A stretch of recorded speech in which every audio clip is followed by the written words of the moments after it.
Okay, let's pull back the curtain on something you are probably wearing right now, but have never really thought about: the fabric in your clothes. In this explainer, we're going to look at the simple, absolutely ingenious technology that makes it all possible. No, seriously, go ahead and look closely at your shirt. See that perfect little grid of threads? That's woven fabric. And it's kind of wild to realize some machine has to make that grid perfectly millions of times a day at mind-blowing speeds. But how? Well, that's what we're here to figure out. Right, so to really get the machine, we've got to first understand the one single action at the very heart of all weaving. It's a surprisingly simple movement that turns a bunch of threads into the fabric we all know. And that one action is called shedding. Just imagine you've got a set of threads all lined up vertically. Those are called the warp threads. Shedding is literally just lifting some of those threads up while pulling others down.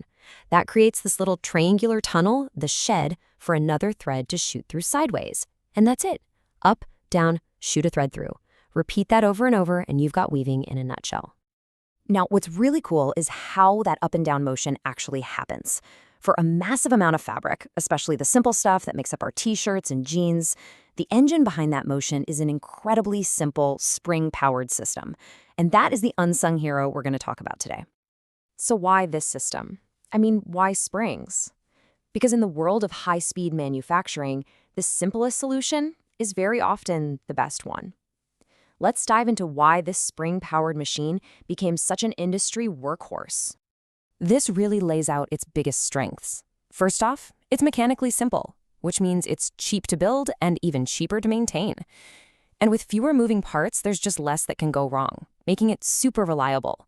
It's absolutely perfect for the common fabrics in our clothes, and it lets factories churn them out at an incredible pace. So the whole thing is just the perfect example of that, if it ain't broke, don't fix it. For decades, this system has just worked. It does its one job exceptionally well, reliably pumping out the huge majority of simple fabrics that we all depend on. It really does sound perfect, doesn't it? Simple, cheap, reliable, and fast. You'd think this would be the only system anyone would ever need for weaving. But here comes the twist. If it's so good, why isn't it used for every type of fabric? What are its limits? And this is where the story gets fascinating, because its greatest strength, that simplicity, is also the source of its biggest weakness. So let's take a look at what happens when you push this simple system to its absolute breaking point, and why, sometimes, you need something a whole lot more complicated. Okay, this gets to the real heart of it. This spring system uses what's called negative shedding.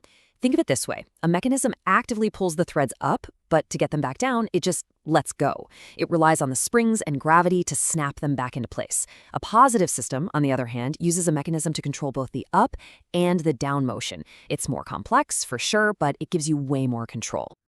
And that lack of direct control on the way down creates three big problems. At really high speeds, the springs just can't pull the threads back fast enough, so you hit a speed cap. That sudden snapping motion also puts a ton of stress on the threads themselves. And, well, springs get tired. Over time, they lose their tension, and you have to maintain them. And here is the magic number. We're talking about speeds of over 1,000 picks. That's 1,000 threads being shot through that little gap every single minute. At that kind of velocity, just relying on a spring to pull things back into place isn't precise enough, and that's when these limitations become total deal breakers. So what's the final verdict? Is this system just obsolete? Not even close. This machine is a specialist. It's not flawed, it's just perfectly, absolutely designed for one specific job. And this quote from the source material just says it all, doesn't it? It has been and still is the workhorse of the weaving industry. You don't get a title like that by accident. You earn it through decades of reliable, efficient work. So the big takeaway here is this. It's not old technology. It's foundational technology. It is robust, it is efficient, and it solved a huge manufacturing problem so well that it's still in wide use today. It completely mastered its niche. And that kind of leaves us with one last thought. This pattern of an elegant, simple, but incredibly effective workhorse technology is all around us. What other unsung heroes are out there quietly doing their job perfectly that we all rely on every single day without ever giving them a second thought? Thanks for joining me.